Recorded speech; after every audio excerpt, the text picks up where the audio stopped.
Okay, let's take a look at something our world fails to have today. Common sense. Unfortunately, as sad as it is to say, the majority of people walking our streets today, working on job sites, the majority simply fail to have any common sense at all. No lie. So let's take a look at some examples of common sense. Okay, I want to show you something. You're pulling into this lot. Okay? You're at a motel. This is where you pull in at. Okay? So you're pulling in. You see the parking lot? You see we had that back row right there, right?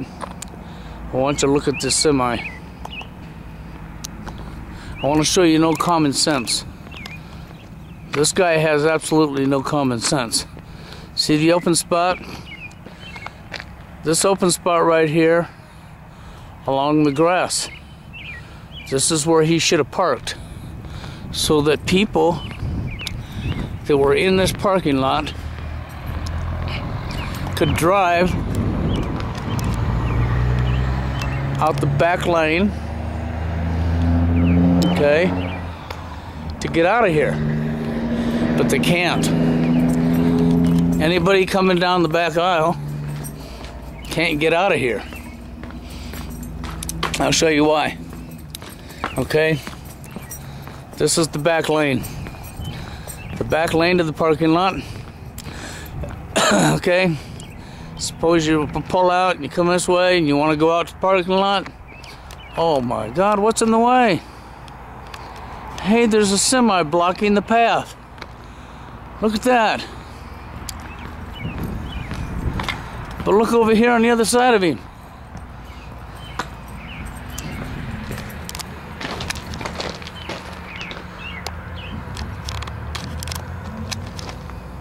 See, he has an opening over here.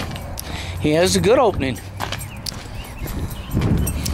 All he had to do is move his truck over a few feet and put it next to the grass, and anybody coming out the back line could have come out. But he didn't do that. You know why he didn't do that? Because people don't possess common sense in today's society. Now the semi may have been a little hard for you to see there, the one I was pointing at, only because it was dark out this morning when I discovered this, okay? But it's not the first time I've discovered this, okay? The way the parking lot's set up, we have mediums, okay, which they want to call flower beds, throughout the parking lot. As you turn into the parking lot, there's the main lane that you turn on the road. You can go straight through right up to the front doors of the hotel. And then there's two other lanes.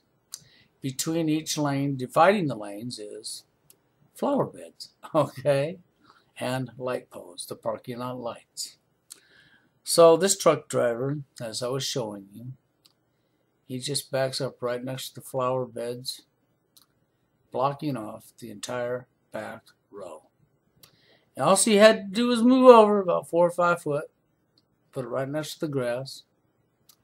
It's right where he was at. Just move over right next to the grass, and everybody could have come in and out of the parking lot, all 3 lanes.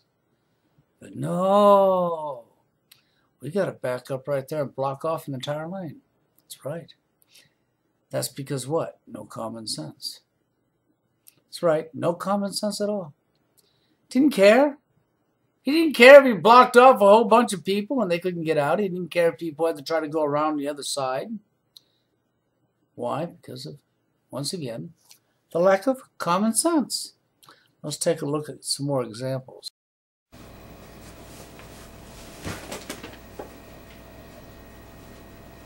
Michigan woman strikes it rich, winning the lottery, then buying a new house and a new car. But that hasn't stopped her from collecting welfare. And she tells reporters she doesn't plan on going off government assistance anytime soon.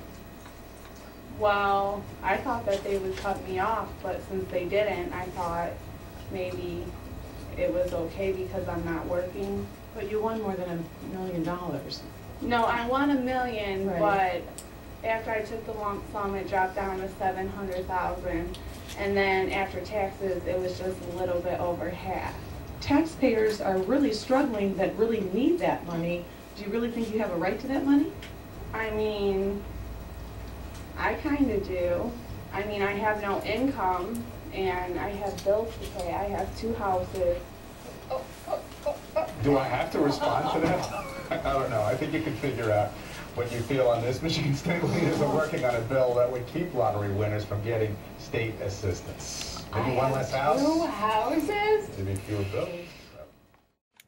Amanda Clayton, who admitted to receiving public, that's right, food stamps assistant after winning $1 million state lotto, was arrested Monday evening in Michigan on 2 felony counts of welfare fraud. Yes, it's about damn time. Anyhow, Clayton County Park Michigan failed to report her winnings in employment while receiving $5,475 in food stamps medical assistance. The state attorney general said it's simply common sense that $1 million lottery winners forfeit their right to public assistance. Duh! Oh, but that's right. That's right. First, you'd have to have common sense, wouldn't you? And since that's something most people don't have in today's society, well, Well, what do we have here? Well, what we have here is, that's right. Police in Georgia handcuffed a kindergartner after the girl threw a temper tantrum. And the police chief is making no apologies. That's right. Reports a 60-year-old is accused of tearing items off the walls and throwing furniture at the school in central Georgia where Melville, okay. The police reports say that the girl knocked over a shelf that injured the principal. Okay, well, you know, 6-year-old girl had a temper tantrum in school, and a school full of adults. Not one adult could contain nor control a 6-year-old child. Said handcuff it, huh? Okay, here we go again. In one of the reports, they said, well, it was a policy, okay? Policy or not. Here we go again. Just absolutely no common sense. A 6-year-old child, and you're telling me full-grown adults couldn't hold the child until the child calmed down. And there's 2 more cases of people who lack common sense, including police. Okay, because it's simple. The girl who, well, I ain't got no income. Yeah, you got 2 houses, you won $1 million, maybe you got less than $1 million, like you said, you got $500,000, right? Or a little over $500,000.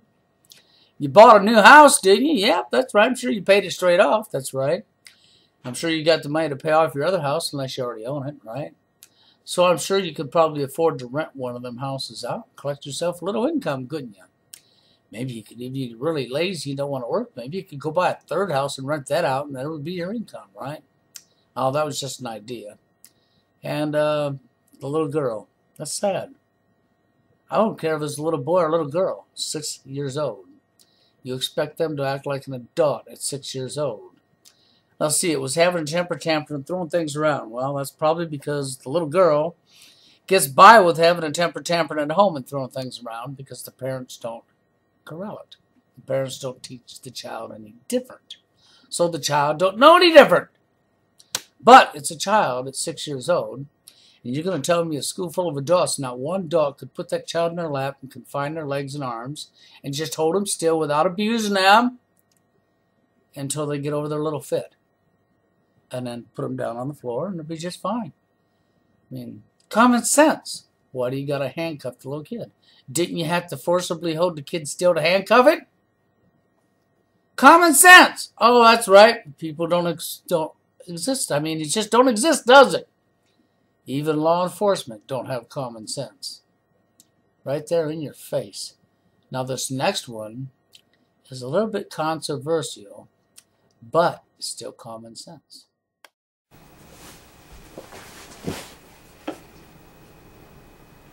But we begin with Jay Warren live in the newsroom with details on a Claremont County woman accused of raping a boy at knife point. Jay? Well, Carol, police say 20-year-old Jamie Nicole Phillips took a kitchen knife and put it to the throat of her 14-year-old neighbor. Police say she forced him into her apartment, and then forced him to perform sex acts. A gorgeous spring afternoon at these apartments on Eastwood Drive in Union Township, but police say an ugly crime was committed here last Saturday night.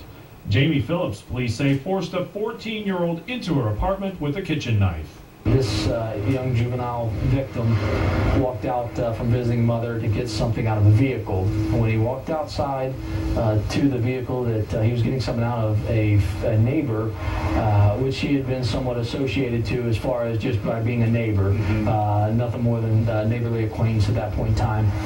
This female suspect approached the victim, put a weapon to his throat and chest area, and ordered him back into the apartment. Today I walked down to see if I could speak to anyone at either apartment, but no one answered the door. Police say the boy told his friends what happened and they urged him to tell his parents. Police say they found the knife at the scene and collected other supporting evidence. Phillips was arraigned this morning, but police say cooperated with the investigation. She's charged with rape, unlawful sexual conduct with a minor, kidnapping, and felonious assault. I also talked to Claremont County Prosecutor Don White today, who also said this is an extremely rare case. I've been the elected prosecutor for 24 years. I've not seen a forcible rape. Now, the statute with regard to an underage child is considered to be forced just because of age, but I've never seen one where there was a weapon used. Wow. Involved. Now, police tell us that the 14-year-old was not physically injured and that a knock at Phillips' door is what allowed him a chance to escape the apartment.